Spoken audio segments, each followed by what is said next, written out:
Salut les devins, c'est Saikyo. On va se parler de l'épisode numéro 16 de l'anime Dragon Ball Daima. En théorie, si l'on en croit le site de Hulu, il ne nous reste plus que 4 épisodes pour une fin de la série ce 28 février 2025. Alors on va en avoir des choses à se dire aujourd'hui, je pense qu'on va bien rigoler d'ailleurs. Premier point et non des moindres, j'ai pas vraiment apprécié l'épisode. Du coup cette review servira un petit peu de leçon et de modèle. Bon, elle arrive tard parce que c'est vraiment le premier épisode que j'aime pas trop dans la série. Il y en a eu au préalable, j'en avais parlé en review, mais je pense que celui-ci est véritablement le pire des 16. Et si j'avais dû voter dans mon propre sondage, je l'aurais mis moyen, et si j'avais pu nuancer, j'aurais mis un moyen très bas. Il y a peu d'éléments à sauver pour moi, et pas mal d'apports qui faisaient la sève de Daima jusque-là à mes yeux ont à mon sens été retirés. On a perdu beaucoup de temps avec ce 16e épisode, plus qu'avec n'importe lequel des autres qui le précèdent, mettant de nouveau en lumière le problème de rythme qu'a cette série, on l'a tous remarqué depuis Belle Lurette, qui sera totalement entérinée si jamais elle venait réellement à se conclure au bout de 20 épisodes sans qu'il n'y ait aucune forme de ramification. Ce que je dis là doit en dérouter certains.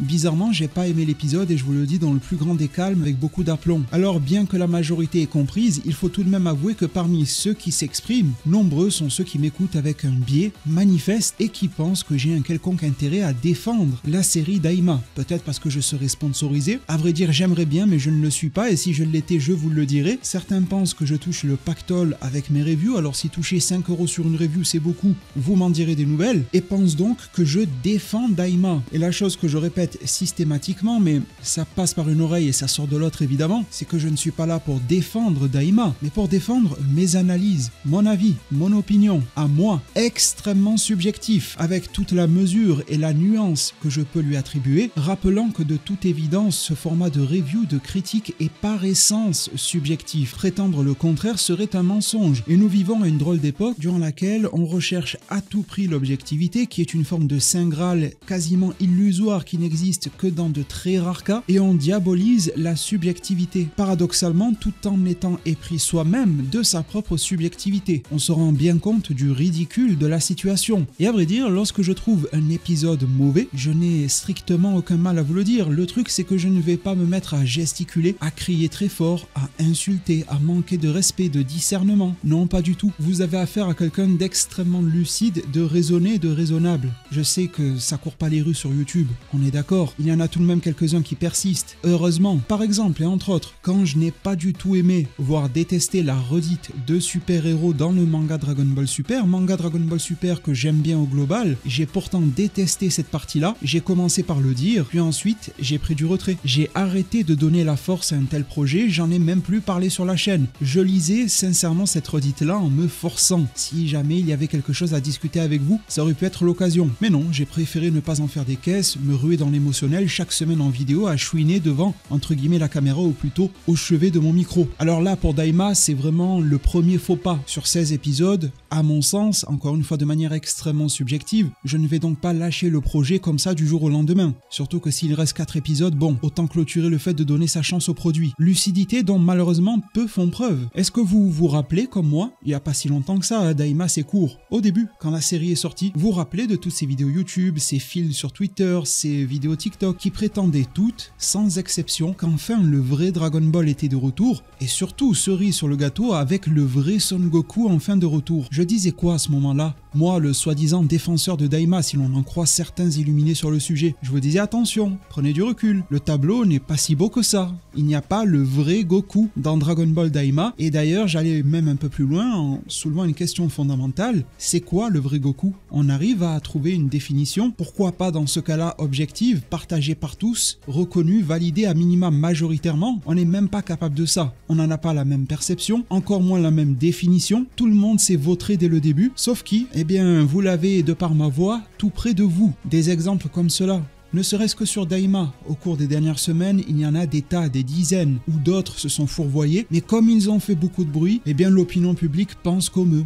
À défaut, une fois n'est pas coutume, j'appelle chacun et chacune d'entre vous et je sais que c'est le cas pour l'énorme majorité, mais celle-ci reste très souvent, on le sait bien, silencieuse, tout autant qu'elle est d'ailleurs bienveillante. Malheureusement, la malveillance a tendance par s'exprimer par 1001 moyens. Prenons l'œuvre de fiction qu'est Dragon Ball, il y a des milliards d'entités bénéfiques ou voire neutres, et il suffit d'un seul petit Majin Buu, tout petit, très bruyant, destructeur, pour semer le boxon à l'intérieur. C'est un petit peu à l'instar du moustique qui flotte à nos alentours, notamment durant l'été. Il n'est pas bien dangereux, mais qu'est-ce qu'il en fait du bruit? Alors les nuisibles, autant s'en débarrasser et appeler à de la critique, qu'elle soit positive ou bien négative, et je vais m'y employer concernant cet épisode-là, qui soit constructive. Ça se raréfie de plus en plus. Je pense que la majorité silencieuse en a sous le coude parce que lorsqu'elle s'exprime, clairement il y a du très haut niveau qui s'en dégage. Parfois elle ne le peut pas car elle est sur un périphérique tel une télévision qui ne laisse pas grand moyen pour s'exprimer évidemment. Enfin bon, on s'est trouvé avec un épisode nommé Déguessu. De par l'avancement de la série, de par le titre, de par le fait que le précédent était nommé Troisième œil, qu'il en était plutôt au centre, on pouvait s'attendre à ce que ce soit le cas avec Déguessu. Ce le fut, mais très peu comme tout le monde s'y attendait. C'est un peu le propre, me direz-vous, d'Akira Toriyama de fournir aux fans absolument rien de ce qu'ils n'attendaient. C'est un peu ce que j'ai ressenti là avec Déguessu, sauf que ça n'a pas forcément marché. Le personnage a été traité, mais il s'est vautré littéralement. On a Piccolo qui lui a balancé une putain de mandale transversale en pleine nuque. Là, il était vraiment là pour briser des os, des vies et des âmes, hein, vraiment. C'était stylé et à la fois ça m'a bien fait rire. Mais en l'état, si le personnage de Déguessu finit au cachot et on n'en parle plus, ce sera un gros raté. Beaucoup de promesses, beaucoup de faux semblants, beaucoup d'airs de visage. On a un Glin, de Kaioshin, etc. et ça ne va pas plus loin. Qu'en est-il du triptyque avec Arinsu, Shin, rencontre avec Shin qui a été très maigre, hein, maigrelette durant cet épisode-là? Qu'en est-il des perspectives d'évolution relatives au personnage? En l'état, c'est une déception. Par contre, rappelons-nous également d'événements. Bon, un des plus récents, pas forcément le meilleur, mais un des plus récents en tout cas, c'est 17 et Freezer au tournoi du pouvoir. On pensait qu'ils étaient KO, au dernier moment ils ressurgissent, et c'était épique. Vous me connaissez, j'attendrai avant de juger. Je précise juste que en l'état, Déguessu, j'en suis ressorti déçu. Ça pourrait presque être le mot de passe de la vidéo. À vrai dire, je l'imaginais très mal, très peu. S'accaparer le troisième œil maléfique comme ça en 16e épisode, il serait d'ores et déjà désigné comme le grand méchant de l'œuvre. Ça me paraît trop précipité. Ça paraissait plus cohérent que ça soit Goma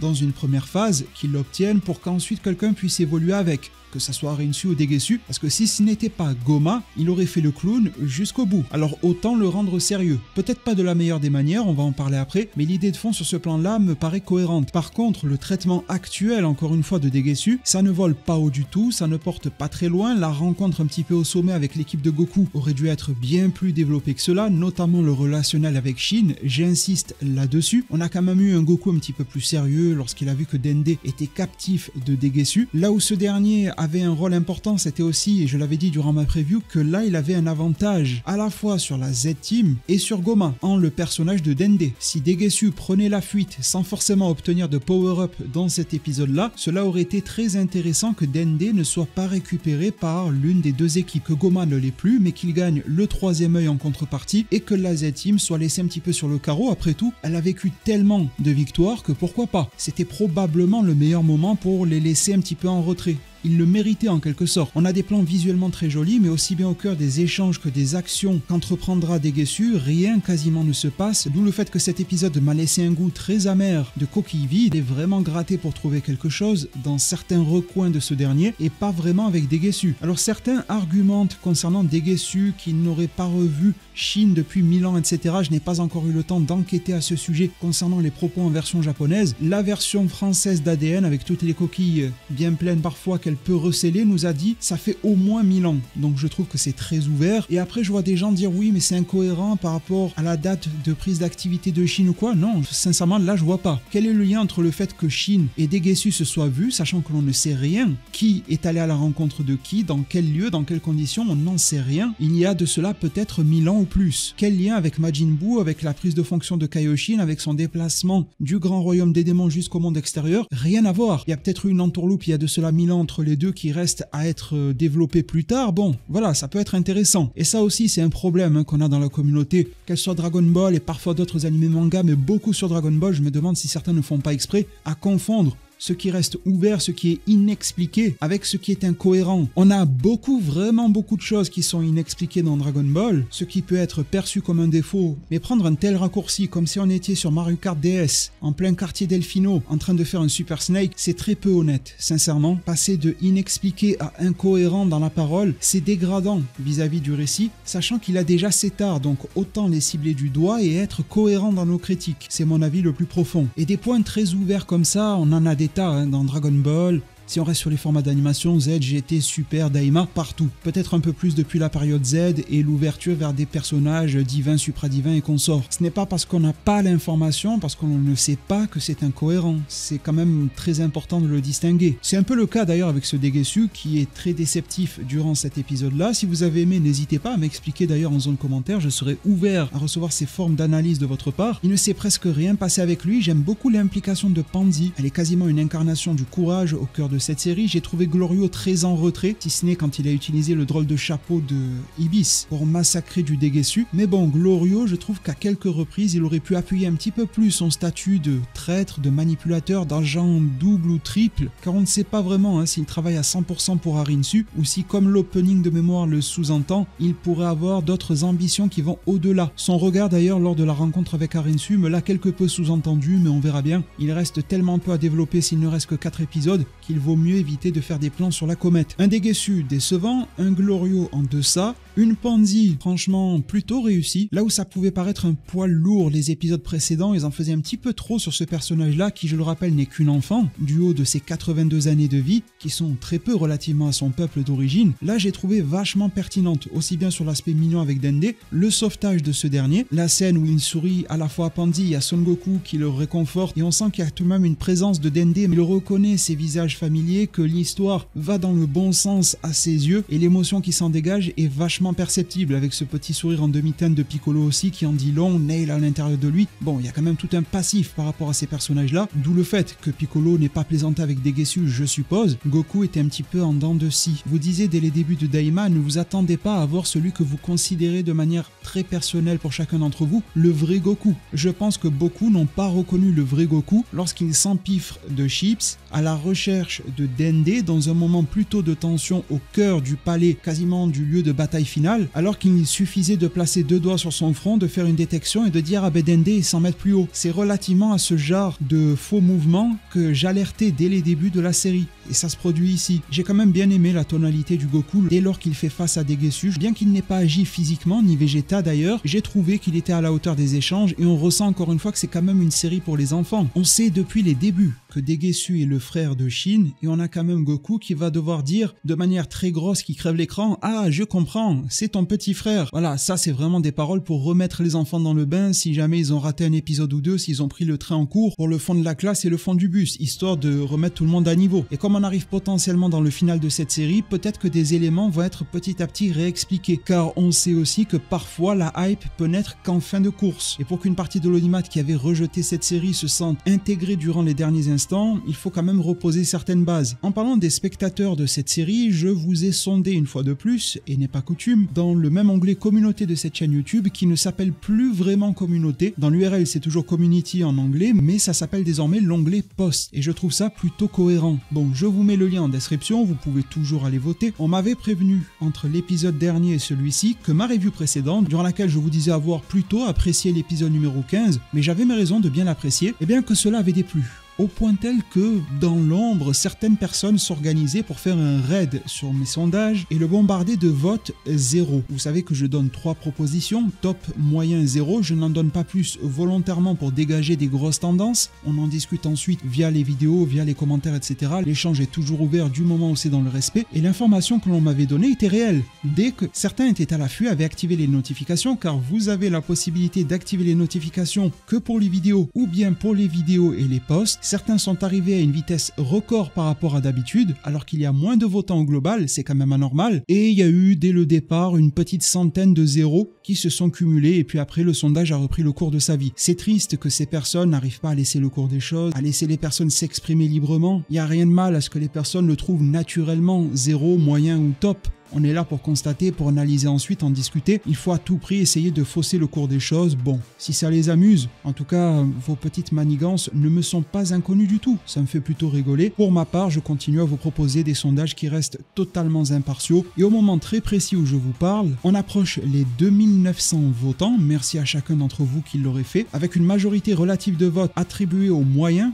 38%. Seconde place, le top, 33%. Dernièrement, 0 à 30%. C'est plutôt équilibré cette semaine, on a quand même les 2/3 supérieurs qui englobent ceux qui démarrent à partir du minimum syndical et du correct jusqu'au très bien qui sont majoritaires. De peu cette semaine, il faut tout de même le noter. Je comprends bien cet équilibre-là. Je suis totalement en phase avec le fait que le top est largement descendu. J'aurais vu peut-être plus de moyens que de zéro, mais ça peut s'entendre. Et ce résultat ne me paraît pas du tout hallucinant. Alors cette fois, les commentaires sont différents relativement aux autres sondages. Tout d'abord, il y a eu pas mal de personnes qui se sont étonnées de voir une petite vague de négatifs arriver. C'est évidemment relatif à ce fameux raid malsain comme du review bombing, et même des gens qui n'apprécient pas Daima s'étonnaient qu'il y ait autant de gens qui n'aient pas apprécié. C'était assez drôle à voir, et on voyait à quel point cela n'était pas naturel. Puis ensuite se sont exprimés comme à l'accoutumée ceux qui n'ont pas aimé, beaucoup l'ont fait dans le respect et c'est cool, et étonnamment, il y a quand même eu une petite minorité qui s'est exprimée pour me dire que pour eux, cet épisode 16 était parmi leurs favoris, peut-être top 3 ou meilleur de la série. Alors bien que je me sente totalement en décalage avec ces personnes-là, parce que j'ai pas trop aimé l'épisode, je me demande ce qui a pu les séduire, hormis peut-être la fin avec Goma et tout ça, mais pour ce qui a constitué le cœur de l'épisode et non son ouverture, j'ai du mal à saisir quel a pu être le point d'intérêt. Qu'il soit Dragon Ball-esque ou Toriyama-esque, personnellement je ne l'ai pas véritablement perçu et j'ai de gros doutes quant au fait qu'il puisse exister. Mais force est de constater que cette semaine il y a eu un micro-phénomène de personnes se trouvant totalement ravies et carrément servies par cet épisode numéro 16. Écoutez, pourquoi pas? Discutons quelque peu du cas de Vegeta face au commando. Ça fait partie des raisons pour lesquelles j'ai trouvé que l'on a perdu énormément de temps durant l'épisode. Peut-être que ce commando servira plus tard, mais j'ai un peu moins de doutes pour eux que pour Degesu. Degesu, rappelons-nous, dispose d'une magie similaire, je suppose, à celle de Shin. Shin d'ailleurs qui s'est cru pour un Avenger à un certain moment de l'épisode, là quand il a fait son petit sourire en mode Captain America et qu'il a dit ouais je fais le bien, je préserve l'univers et la paix, alors qu'à l'épisode 15 il était caché derrière un rocher, il laissait Ponzi en premier front. J'ai toujours pas compris depuis la semaine dernière, mais bon c'est pas grave. On a le commando qui était un commando purement composé de fraude, on s'en rendait compte. Je les trouve plus intéressants concernant leur caractère plutôt que leur capacité au combat. Ces êtres pseudo-démoniaques, etc. en référence au commando Ginyu qui était très égoïste et très foncièrement malsain. Là on a quand même des êtres avec beaucoup plus de cœur et même une fois capturé il va proposer ses chips à Son Goku. Bon j'espère qu'elles n'ont pas un effet secondaire particulier, ça m'étonnerait. La scène avec Vegeta, avec ce commando, franchement personnellement je m'en tape pas mal. J'ai plutôt bien aimé l'animation, enfin les petits jeux d'effets visuels quoi, ça cassait pas trois pattes à un canard, mais avec les boules de ki, plutôt de magie de la part du boss de ce petit commando là face à Vegeta, les fameuses boules plutôt enflammées, c'est du pur gag quasiment du début à la fin. On a quand même un Vegeta plutôt sérieux au combat et avec grand étonnement j'ai remarqué que de nombreuses personnes qui se sont exprimées à minima à mon égard n'ont pas perçu les mêmes évidences que moi émanées de la scène. En tout cas il y a quelque chose de clair en épisode 15, reprenez ma review, elle est toujours évidemment disponible. Il y a de nombreuses personnes qui souhaitaient que Goku, Vegeta et le reste de sa bande soient beaucoup plus sérieux dès le début du combat face à l'armée de Goma, les tanks, les pistolets magiques, les tasers, je sais pas quoi, alors que pour moi ça aurait été incohérent. Pour moi, Goku, Vegeta, Piccolo n'avaient pas besoin de passer à l'étape supérieure et s'ils l'ont fait avec Goku Super Saiyan en fin d'épisode 15, c'est peut-être plus pour faire joli que pour servir le scénario. Ça a été prouvé ici. On a eu Vegeta qui peut largement rivaliser avec les tops de cette milice de Goma. En corps à corps ou vague de ki, il n'y a pas grand chose à en retirer et ce dans sa forme de base. C'est d'ailleurs pour ça que Vegeta et Piccolo ne se sont pas transformés en épisode précédent, ça servait à rien. Alors là où certains qui disposent d'un biais, les fameux dont je discutais en début de cette review, essayent de me coincer, mais leur hargne à vouloir me faire tomber pour des raisons qui m'échappent totalement fait qu'ils se prennent eux-mêmes les pieds dans le tapis. Ils sont tout de suite immédiatement venus sans réfléchir la moindre seconde. Cela doit demander beaucoup d'efforts en effet, mais heureusement que vous et moi nous nous sommes trouvés pour le faire ensemble. Ils n'ont pas réfléchi à ce qui différencie la scène en épisode 15 de l'épisode 16 et que j'ai souligné en épisode 15. Il y avait deux facteurs. La première, c'était la nature à mi-chemin entre la technologie et la magie des armes. Des gardes bien inférieurs au commando qu'utilisait la milice de Goma en épisode 15. Mais ce n'était pas le seul élément que j'ai pointé du doigt. Ça me paraît clair, évident. Et une majorité écrasante parmi vous l'a remarqué. C'est le nombre. Tout simplement, le nombre. J'ai même pris l'exemple de Yamoshi en épisode 15, vous disant qu'il était passé Super Saiyan d'après le récit de Toriyama, qu'il l'avait partagé en interview, mais acculé par une armée Saiyan, il tomba au combat et mourra, et perdit le Super Saiyan en chemin. Le nombre eut raison de sa force. Nous avons donc affaire à des armes magiques dont un seul tir peut largement affaiblir même les héros les plus puissants, on l'a vu à de nombreuses reprises, et si jamais un point vital était touché, la mort est hautement plausible. Lorsqu'il y a 4 ou 5 clampins là, du commando qui tirent de manière extrêmement téléphonée, et en plus en 1v1, Ils n'ont pas essayé à entourer Vegeta ou quoi que ce soit. C'est extrêmement facile pour lui de déjouer cela. Vous remarquerez qu'à aucun moment Vegeta ne s'est permis d'encaisser. Il est bel et bien conscient dans le scénario de la menace que cela représente. Il a esquivé à chaque fois. Il n'a même pas dévié comme on le fait avec une vague de ki classique, préférant éviter de toucher cela. La semaine précédente, c'était tous les membres actifs de la milice de Goma qui étaient rassemblés en un seul point, les tirs fusaient dans tous les sens, de manière désordonnée, en quelque sorte à 360 degrés. Il n'y avait aucune logique, ça tirait dans le tas, comme Schwarzenegger dans Predator lorsque son pote se met à crier contact, quand ils ont rasé la forêt tout entière. C'était un peu le même principe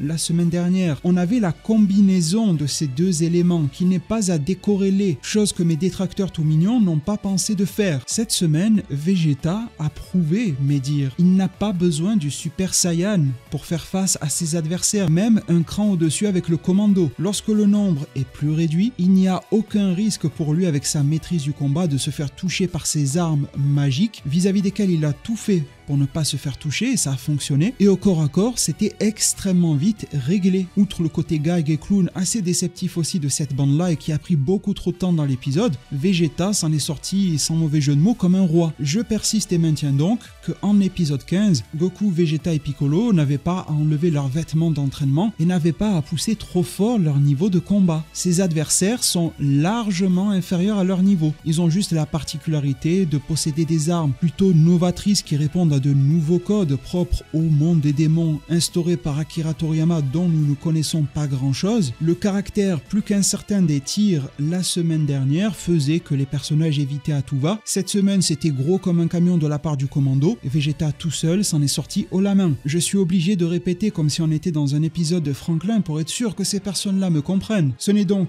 pas le nombre tout seul de l'armée, ce n'est donc pas leurs armes toutes seules. C'est la combinaison des deux qui ont motivé l'épisode 15. Une scène que je n'ai toujours pas appréciée, que je trouve toujours dispensable, je parle de l'épisode précédent, mais que j'ai, je le répète, compris. Il y a vraiment des personnes qui abaissent le niveau lorsqu'ils discutent de Dragon Ball Super ou Daima par exemple, parce qu'on ne pointe pas du doigt les vrais défauts. Sur Dragon Ball Super, il y a tellement de problèmes qui n'ont que très rarement été discutés. Ceux qui ont été très mis en avant comme des vitrines n'en sont vraiment pas, et ont marqué l'esprit collectif avec une force incroyable. Les vrais défauts qui serviraient les séries si jamais ils étaient corrigés, on les met sous le tapis. Bon, je m'efforce de parler de ce qui me paraît pertinent, cohérent, légitime et prioritaire aussi. C'est pour ça qu'on en revient à voir pas mal de personnes qui vont abaisser le niveau au point tel à te comparer Dragon Ball Daima avec Choupi ou je ne sais quoi. J'ai eu nombre de commentaires en ce sens-là la semaine précédente. Ces personnes-là ne prenant aucune once de recul pour réfléchir un petit peu à leur bêtise avant de la prononcer ou de l'écrire. Ces personnes-là n'ayant aucune notion concernant le fonctionnement d'un manga ou d'un animé, venant me dire que ah oui bon ben si Daima est un animé pour les enfants, alors à chaque épisode, Goku et sa bande devraient apprendre quelque chose. Mais vous rigolez ou quoi? Vous pensez qu'à chaque épisode,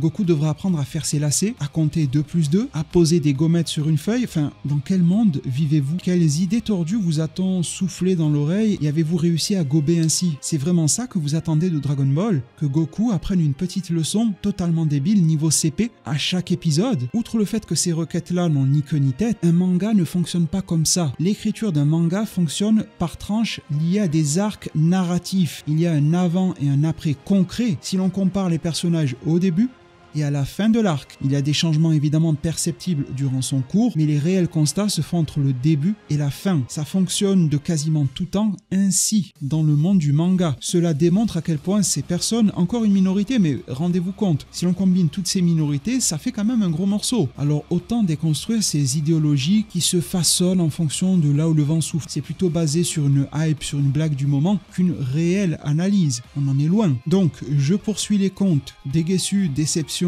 car vide, et termine a priori en queue de poisson, bien que l'on puisse avoir des espoirs pour lui concernant les prochains épisodes, s'il se délivre ou s'il y a des ramifications à Daima d'une manière ou d'une autre. Ce serait vraiment dommage de laisser tomber un tel personnage, on est d'accord. Glorio en dessous de ce qu'il est capable de proposer. Vegeta et le commando, une scène qui ne servait à vrai dire à rien, limite si on voyait pas le commando c'était encore mieux, ou encore s'ils s'étaient cassé la gueule en faisant leur saut là depuis la tour, et puis voilà c'est bon, on les faisait prisonniers, on n'en parlait plus. Ça fait déjà 3 éléments plutôt majeurs, on va dire ça comme ça, qui foirent. On a également le cas avec Son Goku et ses chips et qui a besoin d'être rappelé à l'ordre pour détecter le ki de Dende. Ça fait déjà pour ma part 4 éléments qui ne m'ont pas plu. Qu'est-ce qu'il nous reste là-dedans? Franchement, pas grand-chose. On a encore Goma. Alors lui, il va nous faire un mix entre Benny Hill et Mr Bean. Il va même nous sortir la ventouse pour les toilettes pour aller chercher à aspirer le 3e œil maléfique. On a la sorte de sbire de Degesu. Certains la trouvent intéressante. Elle m'a rappelé un petit peu du Picsou, pourquoi pas, avec son côté vénal, etc. À part ça, elle est toujours créditée comme, je sais plus, la belle femme avec un chapeau mystérieux, un truc comme ça là dans les crédits. Alors ok, elle peut nous rappeler Englind, elle rappelle un peu Harinshu, la bouche noire, etc. Est-ce qu'on va en savoir plus dans la série ou est-ce que c'est bon, c'est fini et c'était juste une random? C'est clairement pas elle qui sauvera l'épisode 16, bien qu'elle puisse être intéressante dans les 4 derniers, c'est évident, on sait jamais. On navigue donc dans des eaux extrêmement troubles au cœur de cet épisode. Le chapeau de Ibis m'intrigue un petit peu de par sa forme, tout comme d'ailleurs les matériaux qui servent à emprisonner des Gesu ou les gars du commando, tout ça. À la fois le chapeau se ressemble entre eux et ressemble à la matière qui composait Majin Buu et qui désormais compose Majin Ku ou Dou, d'autant plus pour le chapeau de Ibis. Est-ce que c'est un élément de lore? Est-ce qu'on va en savoir un petit peu plus par rapport à ça? Ce serait intéressant. En parlant d'en savoir un petit peu plus, je vous sors ça également de mon chapeau tel Ibis. J'aimerais qu'on en sache plus, alors pas maintenant, hein. C'est pas forcément le lieu et le moment de le faire, mais peut-être en fin de série, plus sur les origines de Mr Popo. S'il y a bien un lieu, un moment pour le faire, c'est dans cette série-là, parce qu'après ça va être compliqué. Et mon petit doigt me dit que ça aurait pu être possible dans cette série, donc à voir ce qu'ils ont pu faire de ces éléments-là. Enfin bon, avant de parler d'origine story, on a Goku et Vegeta qui se dirigent vers le Tamagami car ça restait leur objectif et ne savaient pas que la Dragon Ball avait été prise. On a Harinshu qui se dévoile, qui vient à leur rencontre, et là on ressent les travers de ce que j'exprimais la semaine dernière. Autant l'aspect JRPG peut être une ode à l'exploration, peut permettre à Akira Toriyama de son vivant de s'épanouir, de nous faire découvrir les contrées du Daimakai via cet aspect-là qui est plutôt viable en vérité et qui colle à la manière d'exprimer ses récits, autant ça a aussi ses limites. Et faire en sorte qu'un boss pop comme ça par magie, ça fait très jeu vidéo, ça passe dans un jeu vidéo. Pour les amateurs d'RPG, bon, vous parcourez une salle, un lieu, etc. Et il y a un mec planté là ou une femme, peu importe, planté là en plein milieu qui vous attend avec un petit regard en coin et le combat se lance. Ok, c'est un jeu vidéo. Faire la même chose dans un animé, ça manque beaucoup d'organicité. Alors autant j'apprécie Majin Ku, Majin Buu, bon, à la hauteur de ceux qu'ils sont évidemment, on les connaît pas trop. J'aime bien ce que dégage Harinshu, tout comme Degesu d'ailleurs. Elle a une prestance évidente, mais ça ne sauve pas la scène. Et le fait que l'on nous dise bon ben ça y est, le climax démarre, il y a zéro transition vis-à-vis de ça, on n'a pas compris pourquoi Harinshu restait retranché dans ses appartements et va déployer Majin Ku et Dou comme ça, prendre le risque, fondamentalement c'en est un. La stratégie qu'elle compte opérer vis-à-vis de Glorio, quand est-ce qu'elle compte lever le voile sur ses manigances, lui-même a une goutte de sueur, il est pas bien, donc il voit que le plan ne se déroule pas forcément comme il le faudrait. Et tous ces manqués me rappellent d'ailleurs quelque chose que je vous disais à de multiples reprises en vérité. Je crois que je l'avais dit durant l'arc Moro, l'arc Granola et sûrement d'autres moments. Dragon Ball manque de plus en plus, et Jiren l'a été sauf qu'il n'était pas méchant, c'est bien dommage, de l'adversaire ultime, qui n'ait pas besoin de se contrôler, qui n'ait pas besoin de s'entraîner, qui soit extrêmement intelligent, qui soit mature, qui soit stratège, et je pourrais citer encore plein d'autres éléments mais on s'est compris. En gros ce qu'était Cell, bien qu'il ait dû évoluer, ou encore Freezer qui lui correspondait totalement à cette définition-là dès le départ dans l'arc Namek, ou alors à la limite qu'il soit si dangereux tel Majin Buu qu'il puisse outrepasser le fait qu'il n'ait pas toutes les capacités et la lumière à tous les étages, sachant qu'il a réussi à le compenser lorsqu'il absorba Piccolo notamment. Ça l'a permis d'avoir un regard plus éclairé sur les situations évidemment, mais du coup ça manque beaucoup dans des séries comme Dragon Ball Super ou encore Dragon Ball Daima, et au final on retrouve chacune de ces capacités là mais de manière éparse. Harinshu est une super stratège là où Goma ne l'est pas, et pourtant après ce petit passage où Harinshu va narguer un petit peu ses opposants qu'elle a elle-même désignée par la force du scénario, c'est Goma qui va être mise en avant. Il ne nous reste donc que cette scène-là pour sauver l'épisode à mon sens, et on peut pas dire qu'elle soit extrêmement marquante non plus. Alors il y a toujours les petites phrases et blagues de Goma, au bout d'un moment ça devient un petit peu lourd, bien que je sache que ça tenait à cœur à Akira Toriyama, et le voir manquer de respect à l'objet ultime des désirs de Goma qui peut lui conférer le power-up ultime. Dites-vous que peut-être, on sait pas, mais peut-être que Goma va être meilleur que Majin Buu pur, simplement grâce à cet œil-là. Et le type est en train d'aspirer ça avec sa ventouse pour les toilettes, et de faire des blagues avec sa sbire et qui vient lui enfoncer sur le front, et ça a du mal à s'y insérer. D'ailleurs, au-delà de ces blagues, j'ai eu comme l'impression que cet œil ne voulait pas fusionner ou s'assimiler avec Goma et qu'il attendait quelque chose de plus prestigieux, à la Abura par exemple. Et on en vient alors à la fameuse transformation de Goma, transformation qui nous laisse le voir prendre en muscle, en taille, sa voix change, un air beaucoup plus sérieux, mais on ne sait pas du tout de quoi il en retourne avec lui. Est-ce qu'il va tuer la sbire qui est devant lui? Est-ce qu'il a perdu perdu toute forme de contrôle. Qui contrôle quoi? Est-ce Goma qui a le dessus sur l'œil ou est-ce que c'est l'œil qui a le dessus sur Goma? Je redoute un petit peu ce type de créature-là, celle qui est dirigée par son artefact, alors qu'on sait que Abura avait le contrôle sur l'œil par exemple et qu'il pouvait en exploiter ses capacités. Parce que ça risque de nous faire encore un être plutôt décérébré, surpuissant, qui déjà a pris en taille. S'il en prend encore un petit peu, ils vont se mettre à légitimer la 3D. On a vu dans la preview, on s'en parlera dans une vidéo détachée, mais on a tout de même vu que la 3D commence largement à s'accentuer. Je crains et redoute la créature gigantesque, difforme, qui ne sait pas s'exprimer, un peu en mode Cellmax bis repetita, chose que Akira Toriyama nous a proposé dans Sandland en version animée, sachant que le boss de fin en manga c'était une espèce de sel, entre gros guillemets, et le coup de la situation qui dégénère, qui nous propose un être dégénéré qui en plus de cela est géant, c'est vraiment pas ma tasse de thé, vraiment pas. On n'y est pas encore, on ne sait pas tout, peut-être que ce Goma va tout de même se mettre à bien réfléchir, peut-être que toutes ces belles réflexions proviendront de l'œil, peut-être que l'œil a une mémoire des anciens rois et peut les exploiter, ce serait intéressant d'avoir diverses personnalités qui s'expriment. En tout cas, Goma n'a pas le profil pour accueillir un tel pouvoir et pourrait donc être submergé par ce dernier, être un espèce de tas de muscles incontrôlables, et c'est vraiment pas la direction que j'aimerais prendre, d'où le fait que l'on peut avoir des espoirs sur ce que donneront Majinku, Dou, ou encore et surtout, vu que lui a l'air foncièrement méchant, Degesu. Si jamais l'œil était extirpé de Goma, que Degesu le récupérait, ça pourrait donner quelque chose de bien plus intéressant, sachant que Degesu a beaucoup plus la tête sur les épaules que Goma, ou Arinsu pourquoi pas, mais elle semble vouloir passer par les vœux plutôt que par l'œil. Au niveau du design, je vois beaucoup de personnes surprises que Goma est vêtu de rouge et de noir et ça ressemble à Jiren s'il devient musclé. Enfin ça, il fallait s'en étonner dès le début. Enfin, il fallait dire que c'était mauvais, que ça sentait mauvais dès le début. On le sait depuis le premier épisode à quoi ressemble Goma. Donc dire ah oui, son design ressemble à Jiren, de base, déjà, ça ressemblait à un Pride Troopers. Et on peut pas dire que sa cape cachait grand chose. Il ressemble vachement au petit Pride Troopers qui s'appelait Zoaré, un truc comme ça de mémoire. On le voyait. Épisode 1, c'était clair, net et précis. C'était posé. Là, le ping est très élevé quand même. Entre l'épisode 1 et 16 pour le remarquer, il leur a fallu qu'ils prennent des muscles pour le constater. Non, il avait déjà un design type Pride Troopers. Et les Pride Troopers eux-mêmes ont un design inspiré d'autres œuvres plutôt démoniaques qu'Akira Toriyama avait dessinées pour du Dragon Quest et autres. Il y a donc une ressucée en quelque sorte de design qui peut être déplaisante, je le comprends très bien. Je dis juste que la sonnette d'alarme, il fallait peut-être la sonner plus tôt, parce que là la demeure est déjà mise en péril. Bien que je ne sois pas le plus grand fan de son design, j'ai eu le temps de m'y adapter. Il y a eu 1001 fanfictions, fan art qui nous sont parvenus de Goma en mode troisième œil, etc. La digestion a été plus que faite avant même qu'il n'apparaisse. En plus, on a vu en épisode 15 que même Abura ou autre pouvait devenir plus massif en prenant le troisième œil. Il n'y avait pas besoin de chercher midi à 14h pour le comprendre. Et cette scène avec Goma est donc un reflet de ce que l'on a déjà beaucoup vu dans d'autres œuvres d'Akira Toriyama, est un reflet de ce qui se fait dans Dragon Quest, mais a priori en moins bien. Dragon Quest qui dispose également d'une forme de troisième œil, les démons qui peuvent fusionner en quelque sorte avec. Ce qui va pouvoir le distinguer ou non, c'est ce que va être et faire Goma par la suite. S'il est atteint et touché par une certaine forme de génie, en plus de sa puissance, s'il est plutôt bien dessiné, disons-le, que ça passe par de la 2D principalement, que l'on n'abuse pas à outrance de la 3D, que l'on nous fait pas une Cellmax bis, que l'on nous refait pas la fin de Sandland bis, ce genre de choses, et je crains que Toriyama l'ait fait, mais bon, on verra bien, qu'il y ait peut-être un revirement avec Degesu qui rentre à nouveau dans l'équation, Majinku et Dou qui pourrait nous sortir un petit truc intéressant aussi. Je pense qu'il y a encore des évolutions à venir de leur part, il y a des pistes évidemment pour avoir de l'espoir, mais ce n'est pas cet épisode numéro 16 qui en confère, loin de là. La scène avec Goma, elle est ok, mais elle est vue et revue, et les autres scènes sont pour moi moyennes voire mauvaises. Je ne tire donc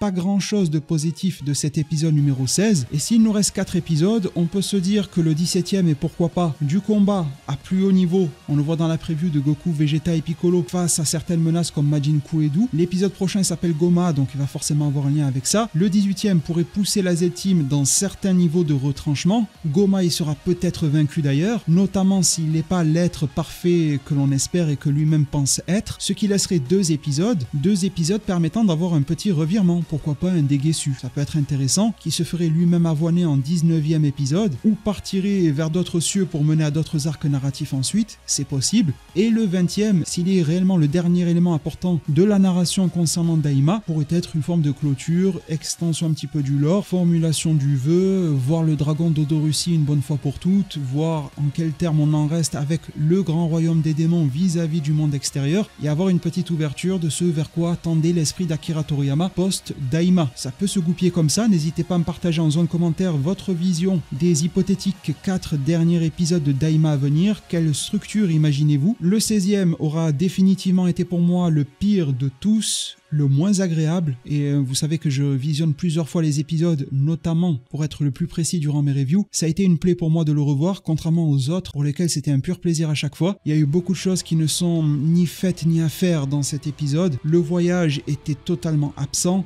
les combats inintéressants, le développement des personnages relevé de la coquille vide, même ceux qui étaient attendus au tournant comme déguisés dans le titre sont retombés littéralement comme un soufflet, et le seul qui a évolué était finalement téléphoné, et c'était Goma, et l'a fait de manière véritablement scolaire. Chose que je redoute d'ailleurs, c'est que dans les 4 derniers épisodes, que l'on ait une forme de retrait un petit peu de la vision de Toriyama, parce qu'au final, si c'est une clôture, on se doute qu'ils vont casser la gueule aux méchants et c'est fini, donc il n'y a plus forcément grand chose à apporter de sa part, sauf s'il avait voulu y prendre des risques ou ouvrir vers une autre histoire, ce qui serait super intéressant. Mais si on est sur quelque chose d'un peu plat, ça veut dire qu'il y aurait plus de placement d'éléments de la part de Akio Yoku, et donc beaucoup plus de fanservice. Ce même Akio Yoku qui avait dit, vous inquiétez pas, dans Daima il y aura tout ce que vous attendez. Il a peut-être prévu de nous charger les 4 derniers épisodes de tout ce qu'il considère que l'on est en train d'attendre, et il se peut que ces études de marché le dirigent vers la nouvelle transformation, vers la nouvelle fusion, vers les nouvelles évolutions d'ennemis, vers le pam-pam boum-boum des plus classiques. Je suis curieux de vous lire à ces sujets en zone commentaire, je serai là pour vous lire tous sans exception, vous répondre avec beaucoup de plaisir et un maximum qu'il me sera possible. Allez, en petit mot de passe, n'hésitez pas à me laisser Goma la Zumba, beaucoup de gesticulations, beaucoup de blabla, beaucoup de mouvements, une transformation certes, mais pas grand chose pour le moment pour nous convaincre, en tout cas pour me convaincre. Abonnez-vous, likez, commentez, partagez, ça m'aiderait énormément. Prenez tous extrêmement bien soin de votre futur, et à plus pour de prochains arts divinatoires.